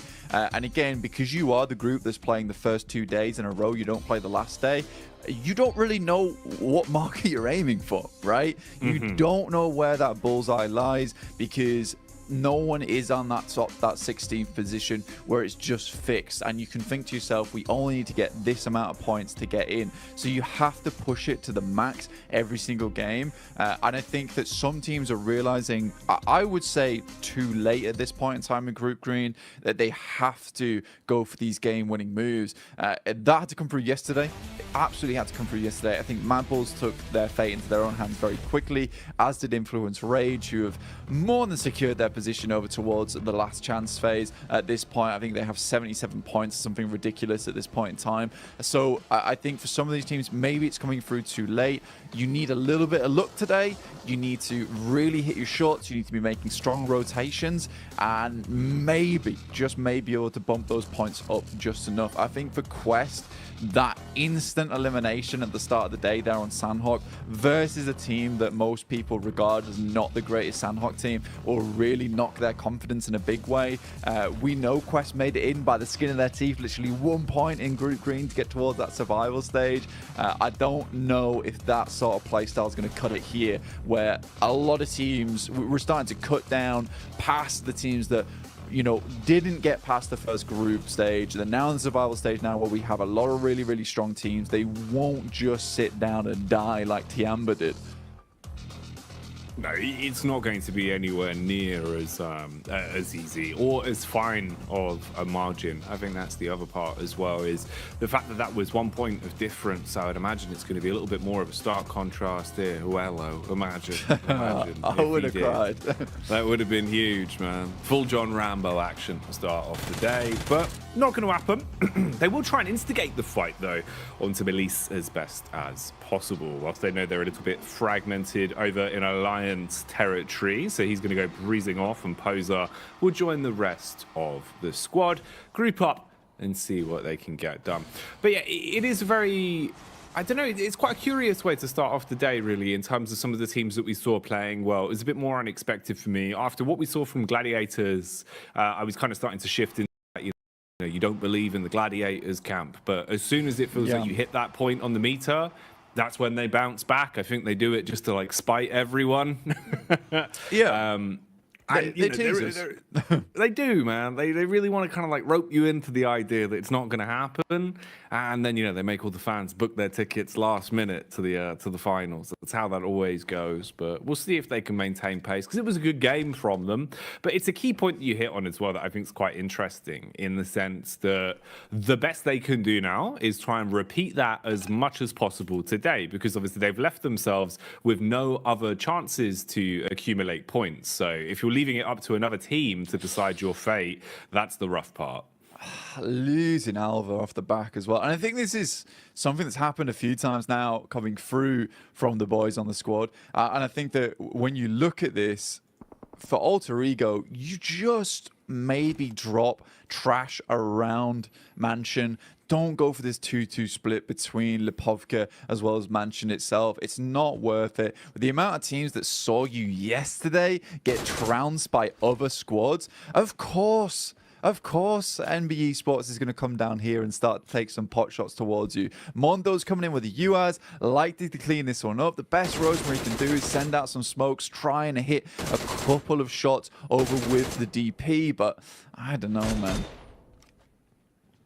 No, this is looking pretty raw. It's like uncooked beef at this point, Blank. It is not what you want, mate.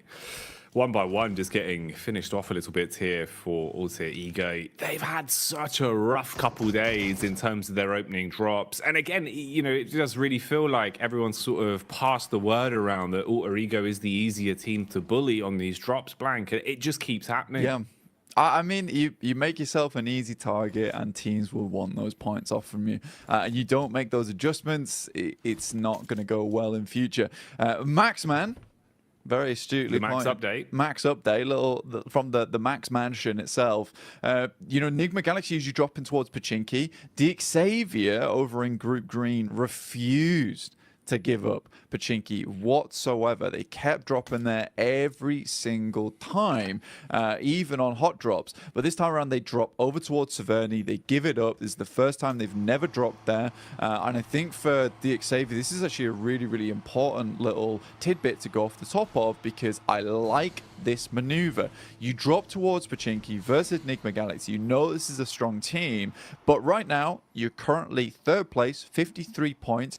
Consistency, it can be afforded now. So a Severny drop for Xavier when it's open, completely reasonable, I would say, to go for this team. They know they can get further into the map. They know that they're strong holding in that mid game and then trying to take out teams towards that late game as well, with a little bit of sweeping from the high grounds.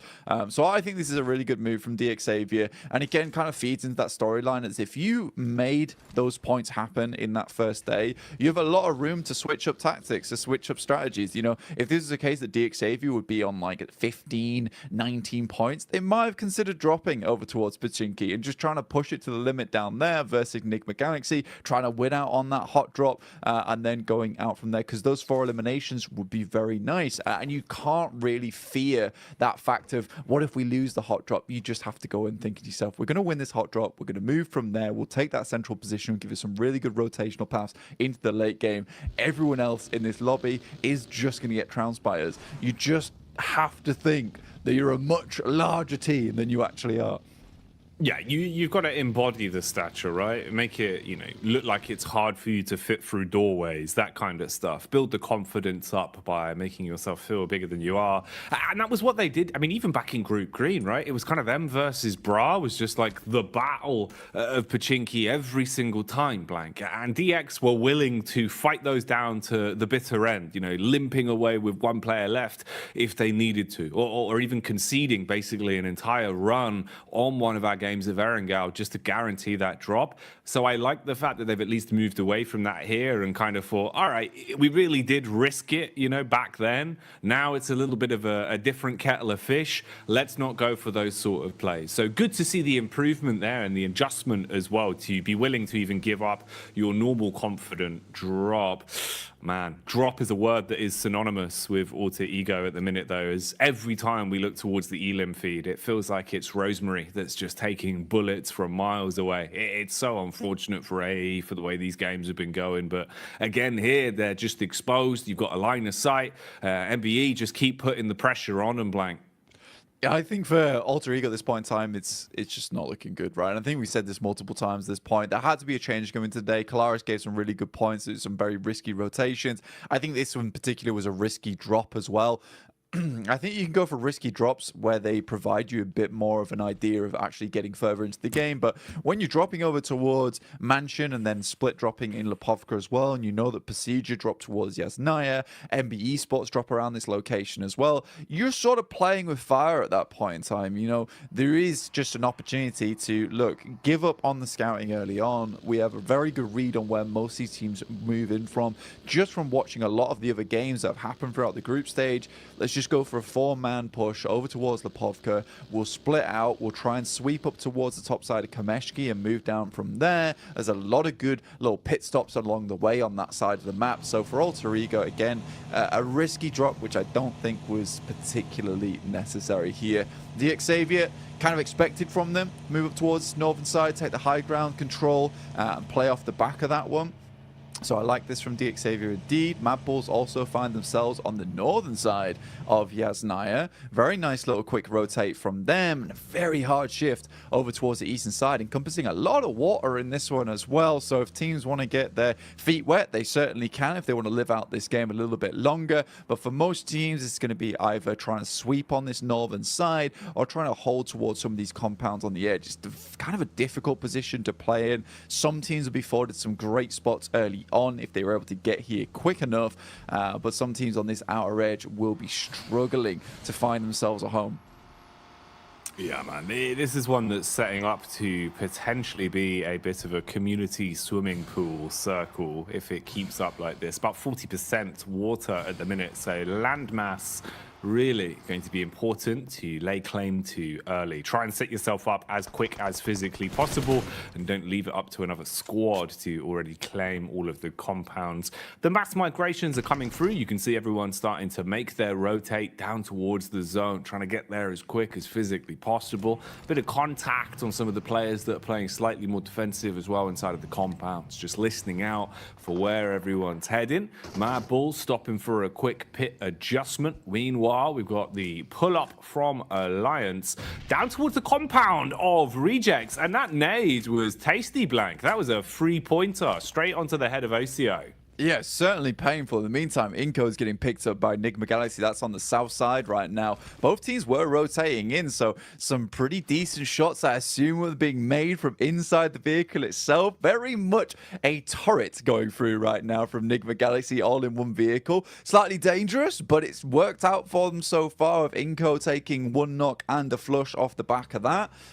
In the meantime, Malise Esports situate themselves all the way over towards Lipovka, try and keep themselves as safe as possible. Alter Ego regroup on the coastal side towards the east with 3 players, but surrounded by an N-Hyper as well as the Mad Bulls, who have picked up what I think is one of my favorite positions within this circus, a really nice ridge side that you can play from over on this eastern edge, and keeps you very clear. You do have to worry about some of the teams on the eastern side.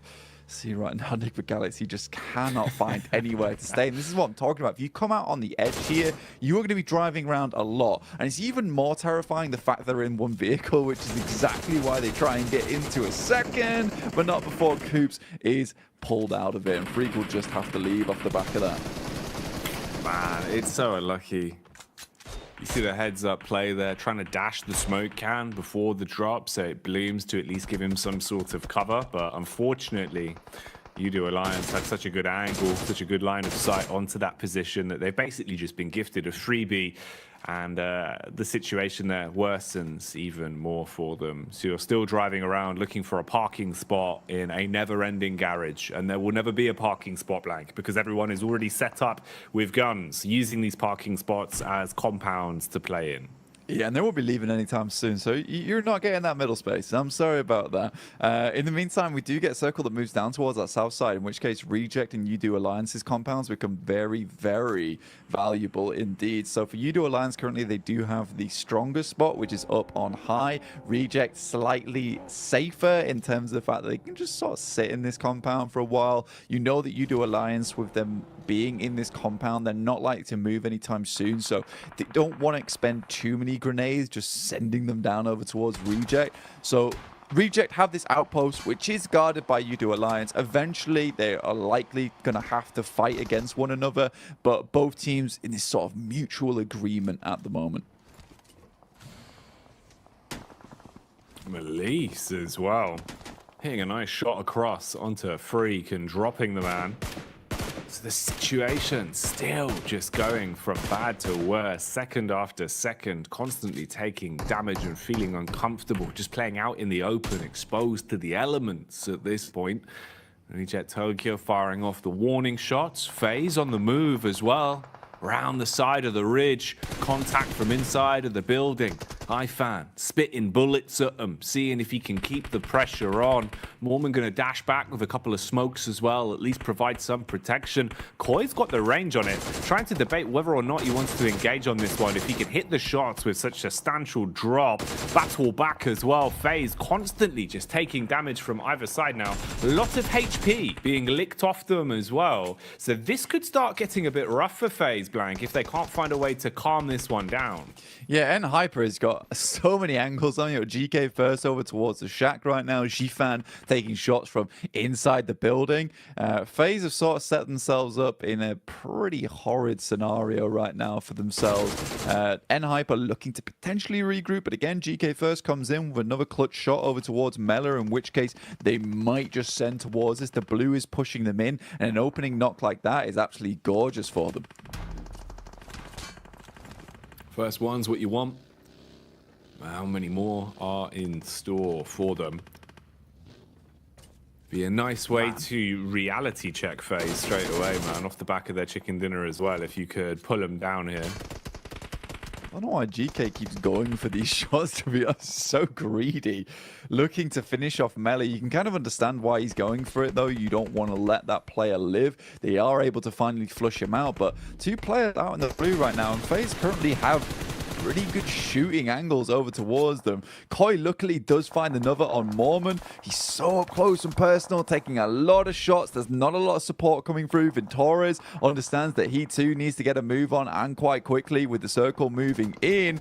Very, very quick movements all around the block for Hyper, but this has been a sort of a crazy push from Hyper, locking both FaZe and them to their dooms. GK first even drops over there to the play zone itself. This has been a very, very odd fight. Gladiator is looking to maybe get themselves slightly involved. Shifan inside the building, and Hyper actually indeed go down. Mormon as well as Ventores might be able to continue, and that felt like one of the weirdest fights coming through from Hyper indeed. I didn't like that whatsoever. Felt like almost a guaranteed hold over towards its south side, just given up by some odd angles being taken. Yeah, it really does feel like they've kind of both dragged themselves down. You know, we've no potential really successful outcome for either team in that situation. Very aggressive and very tunnel visioned in the way that they played it. So both squads basically being destroyed because of it. I mean, yeah, sure, FaZe still has presence at least, but hang on, hello, I'm a bit barrel roll straight into Matic. Okay, misery. I guess FaZe were in fact just a present for Gladiators, Blank, because they've given them one additional point there and given us some nice showmanship in the vehicle. Yeah, I mean, I think he realised it was over as soon as he started spinning out of control.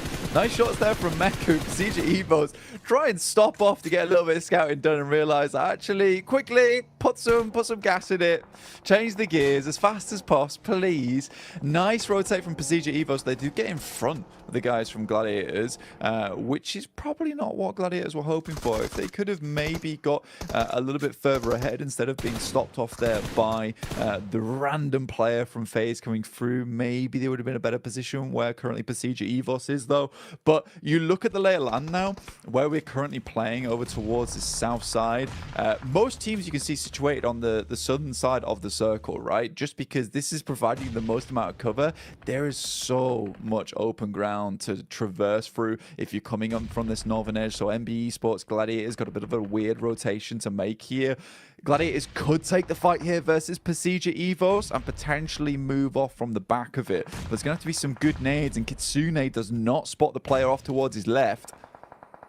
Ooh, Kitsune engaging with the nades early, looking for the jump down. Nice. He was ready for that one, Blank. Instantly spots Redface and will leave him quite red in the face after that uppercut from the DBS. Zerich from absolutely miles away, looking to get involved with this fight where possible, scanning the hillside with his eyes and keeping a nice understanding of the situation. Meanwhile, here we see MBE starting to dive in an assault inside of the compound. Bullet after bullet, whizzing close by. Nasa now re-aggressing as well, looking to try and push their way back through. Spam up close. Fist Boy needs to land an uppercut. Not looking too good for him though, as he'll go down to the spray. How on earth is he still alive with a trickle of HP, Blank? It felt like he was trying to 1v4 that with nothing to his name. I mean, Xenox did an incredible job there, but his quest coming in over towards Reject. They're holding on as best they can, and the crash is just not working out. Luther immediately gets inside. They want to keep hold of all four members here. They know they've got a strong position to be working with. Duello moves in, tries to clear out the player, but he gets a nice little side swipe back in towards the door. Finally, it's over, as Tixi will pick up an elimination over towards Fahidan. But 6 eliminations for Gladiators. Once again, a pretty decent result for this squad. They'll have to push on through, potentially third partying down towards this position on Reject could be a good idea, but even Meku still putting on the hurt versus Inko, holding on whilst Kitsune scouts towards the western side of the circle. This is far, far better for Gladiators so far. You can tell the teamwork is here. Yesterday they just felt so disjointed. Well, they're just fighting as well, Blank. I think that's the one big difference, right? Is we're seeing them play so confidently now where they're actually pulling up, looking like they're going into these engagements with the idea being to win them, with the idea being to get elims. Whereas yesterday, it felt a bit timid. It felt like they were playing inside of a box and kind of waiting for teams to come towards them. So I'm glad to see it. Definitely a much needed facelift for Gladiators, looking a lot more like the side that we like to see, at least. A lot of movement going on now as well. Bit of reshuffling. There's a ton of commotion down here. So everyone's kind of ringing the proverbial dinner bell, if you will. And it started to bait in the rotators, the mandem that want to pull up and try and squirrel away some of the points. So let's see if that'll be a potential outcome here. Roadside shenanigans for NBE. Meanwhile, Melise engaging on Origo. That was big, Blank. Nice nade to open it up. Yeah, an absolute chunky nade as well. Kisyu looks for another, sends it in, but Origo is tucked away just for the time being. Smoke's been dropped down by Melise Esports. They don't want to get caught off on the side here. In the meantime, Becker on his lonesome trying to take down the rest of DX Xavier. Does find at least Levi's here, which is fairly impressive indeed. CEO later off in the wings, looking to see if he could spot any of the players here in Lipovka. Alter Ego, they drop in Lipovka itself. This is where they've resided for a very, very long time now, looking to potentially get a little bit more out of it. But Melise have them surrounded. Reject once again, surviving their position, will have to move forward. They know that U-Do Alliance are behind them. U-Do, what can they do in a spot like this, playing on a hillside?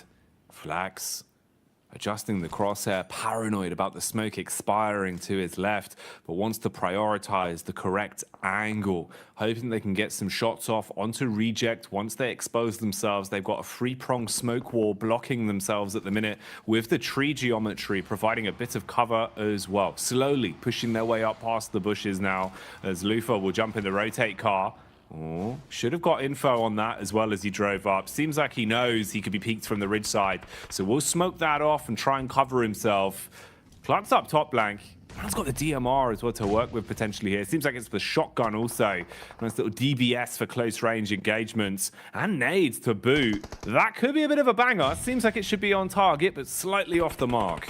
Yeah, you really need an airburst here, but a nice shot comes through, and I think that's from MBE Sports actually over towards Udo Alliance. The Gladiators continue to lose members. Squash finally does go down off in the distance. And the circle does center up and confirm up towards Lepovka. So any team that made that decision early is happy about it. But look at this. Udo Alliance is losing members left and right, but the drop shot will at least keep them alive for a little bit longer. But the drop shot just ends up with them being dropped themselves. Udo Alliance out and Reject up to 5 eliminations. A very different face on this team, looking more Oni-esque today. Demonic coming through from Reject.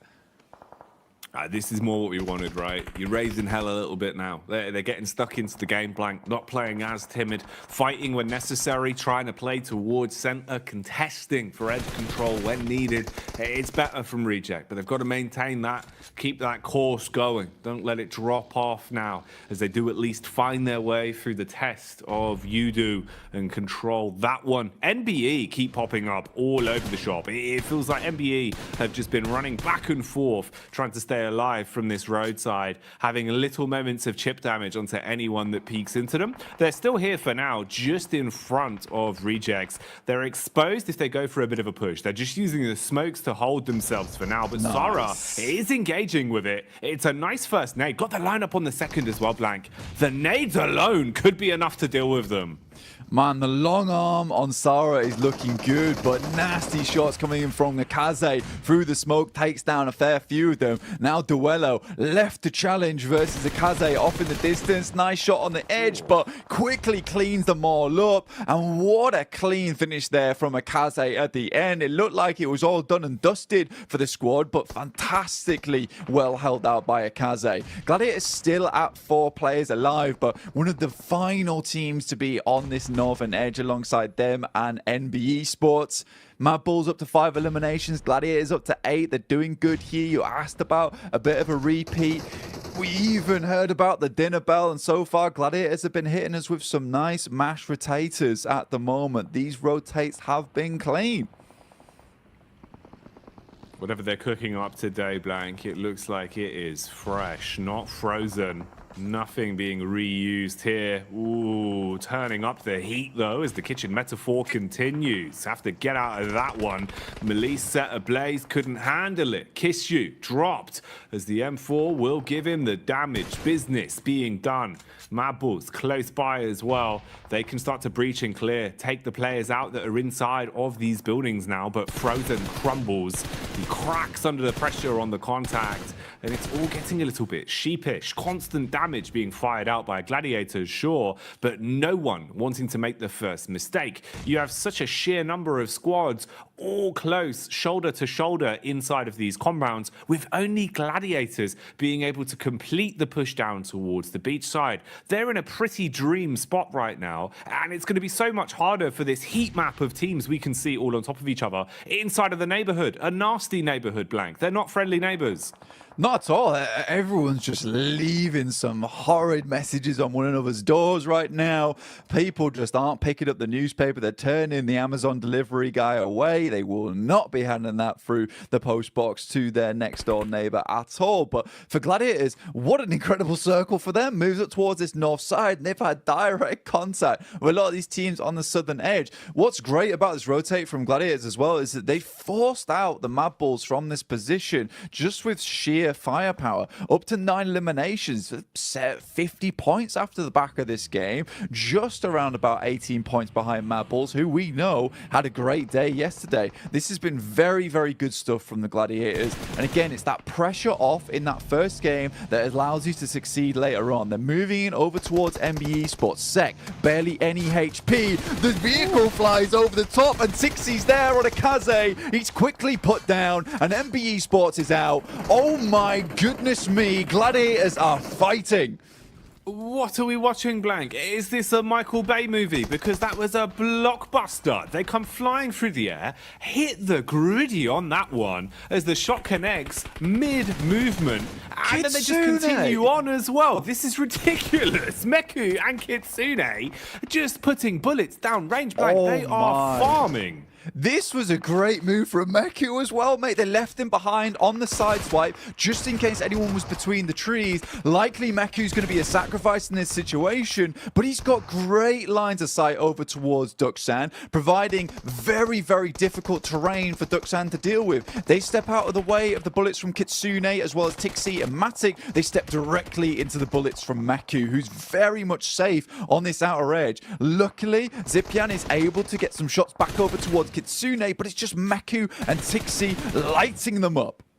They're the Hydra right now, Blank. It feels like if you sever one head, 2 more will grow back in its place. That's what Gladiators are doing right now. A single knock results in them finding 2 elims, or the elims could keep on coming as well, but maybe it'll go in favor of Mad Bulls as Alter Ego wanted to try an Ego challenge, but they go down quick. They've got cinder block shoes on that one as Melise third party and Mad Bulls hold on to their compound. Gladiators, though, still showing that they're handy with the sharpened steel, slicing their way through anyone that peeks into them. Now just pushing up the road to close down these and make sure these eliminations are theirs for good, Blank.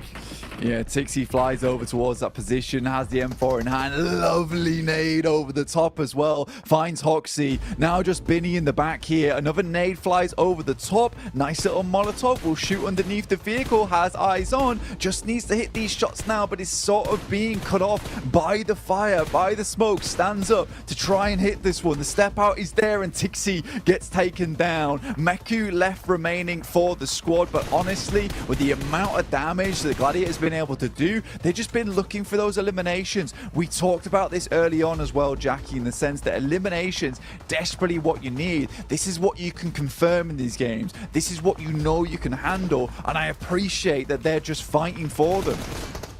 Exactly, it's the one part that you can control just by playing aggressive, playing confidently, and guaranteeing those eliminations. And that's what they've done. They've played for the elims here. Now they can try and see what they can squeeze out in terms of placement, because the other teams are doing the infighting for them. And it's whittled us down to only 2 players, really, you've got to worry about. Oh man, Mad Bulls licking their lips at the prospect of this one. They do find Meku. He's exposed himself from behind the rock. Now it's simple pickings. As long as Mad Bulls could reset, you do have an edge. The battle of attrition is in your camp. They're setting themselves up for a chicken dinner, but Zerich will expire.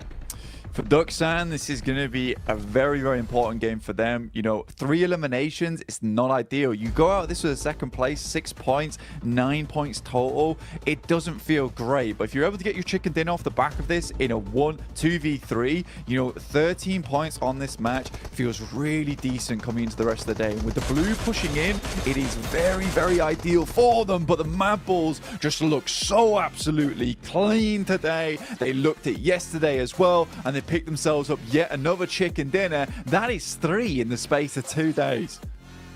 That's huge from Mad Bulls. A complete change of pace from what we were seeing from them, looking an awful lot better. And also now, Blank, it goes back to our point about the fact that you don't want to leave it up to another team to decide your fate in the survival stage. You want to make as many points as possible in the limited number of games you have to play. And that's what Mad Bulls are doing in droves. Yeah, it's a stressful game for Mad Bulls as well. Not an easy one. You can see that they're not super excited about this because it's more of a relief than anything they're able to pull off that chicken dinner. Playing within Lipovka, there was so much infighting in that area, getting forced out by the Gladiators. I think it was a very wise move for them to actually just send across from the rock side in the water towards those buildings. Yes, they had to fight for it versus Malise Esports, but they were confident to do that, and it sort of gave them that winning position. I think things got dicey as soon as they started to see the circle move towards the north side. Like, have we made a mistake? Did we make the right call here? But you just got to follow through. 44,000 kilometers travel for Gladiators once again. These rotates are coming through quicker. They're more confident with them. I don't know what happened between the space of yesterday and today, but there has been some serious conversations between these lads on the team. Something's happened, you know. I don't know if it happened at the hotel breakfast or where it was, but it seems like Gladiators have got their heads screwed back on, and they're playing some really nice PUBG Mobile today, Blank. You know, this is exactly what we wanted to see in terms of them giving us a good game, showing us they deserve the invite in the first place and that they're able to make some moves here. What more will be in store for us though, and can they keep it up? We'll find out. Let's get back to the desk with the #1 Gladiators fan. It's Jason Kaplan. Sorry, I think Jackie mixspoke there. Mixspoke. That's the #1 Gladiator fan ever. But we have to say, it wouldn't be Gladiators if they didn't show up exactly when they needed to kind of advance on through in an event. And hey, you know, credit to them, another massive game for them in terms of eliminations, great positioning as well. They were able to crash an NBA Esports and kind of do the exact same thing, just the other way around from the prior match. But also, Mad Bulls, man, like, there's so many things to talk about. Oh, you know what? We're not gonna talk. No, let's do it. Maxman talked about Gladiators, and then we'll hop to what I have ready for Colaris. Okay, Jason McSpoke. But okay, Gladiators. I didn't want to talk about them because I didn't want to curse them, Jason. Okay, that was the reason behind it. Now I see. Okay, but right now, Gladiators, of course, playing that high ground position, able to leapfrog in the position that Mad Bulls left open after they regrouped from that 2-2 split was a really good spot. And also, one thing I enjoyed, Colaris, from Gladiators is they tried to go for that high ground on the road. They tried to fight Envest. They tried to also fight Duck Sandwich. Ended up not working out, but I think that if you're not in the city, you want to avoid a lot of that fight happening in Lipovka. Going for that high ground does give you a bit of an advantage. It didn't quite work out because Duxan had such a good angle, but I think that was going to be a game-winning play if they could survive until the later stage. Honestly, yeah, go on. No, you go on. I was going doolally in this game, if I'm honest, Jason. I was going crazy because how often do you see a basically close to Lipovka end like this? And for teams to try and manage their way through that, as you say, with Gladiators doing really well in terms of the eliminations and then going to the west for the rotate to try and make this work. Never mind, Mad Bulls winning off a 2-2 split across the rocks of north of Lipovka and in Lipovka. Where do you begin? There's so much to talk about. Well, obviously the smoke wall that Maxman brought up while we saw Mad Bulls able to transition with the PO smoke wall, as he coined it, to get through safely was something to be seen. But if we're talking about how teams got into Lipovka, let's also mention Alter Ego, Colaris. Oh. Do it! Come on. What are they doing? All right. You got really close to the mic there. I got really close to the mic. Okay, they're the Lipovka dropping team. Where were they?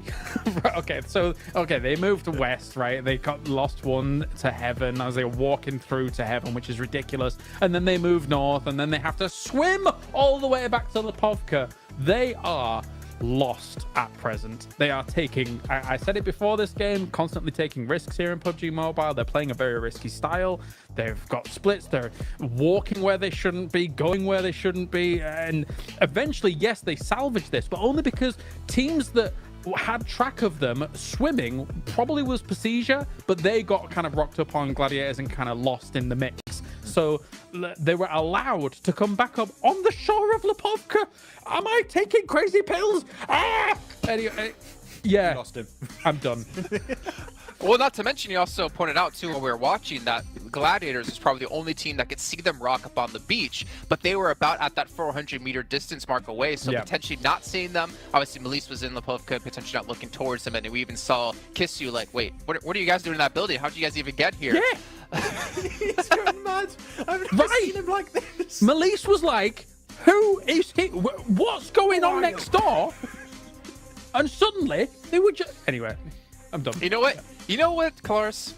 You need to cool down by playing some of the Frost Festival currently going on within PUBG Mobile. You can revel in the exhilaration of gliding down the slopes in a snowboard and using snow mounts like X-Men talked about yesterday, potentially turning people into snowmen as well. Make sure you guys load up PUBG Mobile, download the new update, and participate and play. Because also while you're playing, we do have the 2023 Popularity Annual Gala happening with PUBG Mobile introducing a brand new competition, exclusive honorable rewards for you guys at home to participate and win. It's all kicking off between November 15th and December 15th, so make sure you guys are getting into the game and potentially able to win some rewards you can show off to your friends. Also, while you're playing in this one, don't forget about the Pagani collaboration happening within PUBG Mobile as well. You can rub the engine with the iconic Pagani Amola and Zonda R models, which I believe. Klars, are you ready to be salesman yet again? Tell us the 740 brake horsepower, you got a V12 engine, as well as 710 Newton meters of torque, Jason. It's a car for you, but it's very expensive in real life. Well, my question is, can I fit in the car? Because we all know I'm extremely tall. Probably you cannot, actually. You're probably too tall. Okay, well, that's a shame. Maybe we can get special order one and make one for me. And also, the last but not least, before we head to a break here, the new RP-A4 Victory Dance, which is available now. You guys can show off your victories with the PMGC vibe, and also use your Victory Dance to cheer for your favorite PUBG Mobile team. And we all know who people are voting for. Max is all aboard the Gladiator train, but we have to wait till that train takes off after the side of a short break.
Well, Max, I know how you are the biggest fan of Gladiators, but luckily for you, we don't have to talk about them too much more, because it looks like with the points they've gotten these last two matches alone, that should almost guarantee them a safe position into our last chance. However, it does get easier from there. Keep in mind, it's only 16 teams advancing from this into that, and it's only 5 teams advancing from the last chance to get back into the PMGC Grand Final. So a lot of work to come for the Gladiators, and obviously a lot of other teams out there. But as we are about to head into our second Erangel, my question is this. Klars, Alter Ego, are we going to see a word rotation again?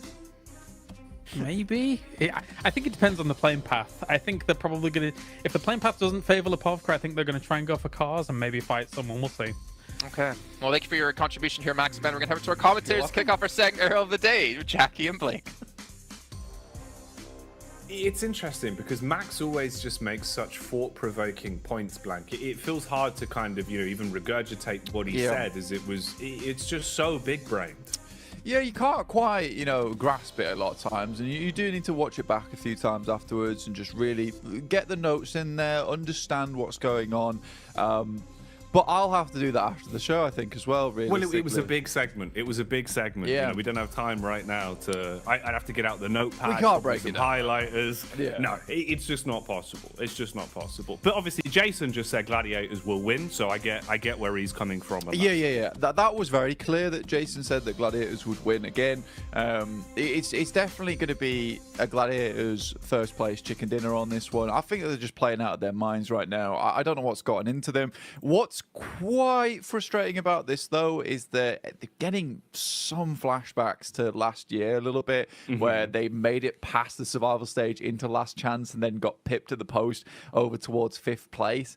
And I don't want all the thunder to come now. I would quite like some of it to be reserved, keep a little bit of that lightning in a bottle for the last chance phase. But again, they've just started stepping up now. I don't know what I'm talking about, really. Keep going, I guess, for the time being. I do like the idea that you've gone, okay, well, look, you're doing pretty well right now.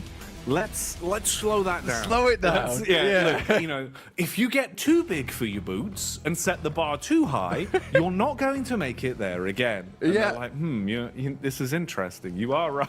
The thing is, we have such an intimate relationship with this team because we commentate them all the time right over in EU. So we sort of know their tendencies. They can be a frustrating squad to watch a lot of times. But there are a lot of confusing. Yeah, it is confusing. There are a lot of other great teams in this lobby so far at the moment. I mean, Reject have certainly started to pump things up just a little bit. I don't think we're quite at Reject levels of Group Green so far, but we're definitely getting there. And I mean, it all came from that simple interview that Sarah gave, which was literally the most base thing he could have done, which was, we're not going center enough. And then they went center and won a bunch of games. They're doing that again here. It seems to be working reasonably well too. So I think that they've just kind of shedded that mentality of like, it's not going too hot for us right now. Let's just go center. We'll just play our game and see what happens. And I think that's what a lot of teams are starting to do now, which is really, really good to see. You have to get out your own head here, especially anyone who's in Group Green right now in this last chance scenario. You just have to play out these matches. I was going to touch on Alter Ego. I'm not gonna, and it's tainted, unfortunately. I would have loved to have seen that team do a lot better, but we'll wait. We'll wait and see. We'll see how things lie at the end, right? Because I think we've kind of beaten the horse on that one, really, in the way the games. They've already been beaten. That's what I mean, but it's just not worth it. But it is a shame. I do agree with you in that sense, where it feels like, especially for sort of the storyline and the narrative as well, with like the interview we had with Rosemary way back on, I believe, day one of the entire event, and how they were looking like they were playing. I was expecting a landfall for him, Blank. I was expecting it to go well and for him to go from strength to strength. But they were definitely struggling today. What have they got up the chops? Anything hidden? Anything else? Maybe we'll see. If it's going to come out, this is probably the best time to do it, right? You're kind of leaving yourself with very limited chances. We've got 3 games, this Erangel and then 2 Miramars, and basically preceding that, that's the end for you to actually accumulate any points. You're just leaving it in the hands of other teams. So we'll find out. We'll see where we're going with it. Mad Bull's been looking a lot better, though, Blank. It's been fun to watch Mad Bulls, which is nice to say. Even if they don't look exactly ecstatic every time we see him on camera. Tulicker, honestly, didn't look too pleased with his win. But I think that was mostly just like stress and relief of going, okay, we needed it. At least we have a win.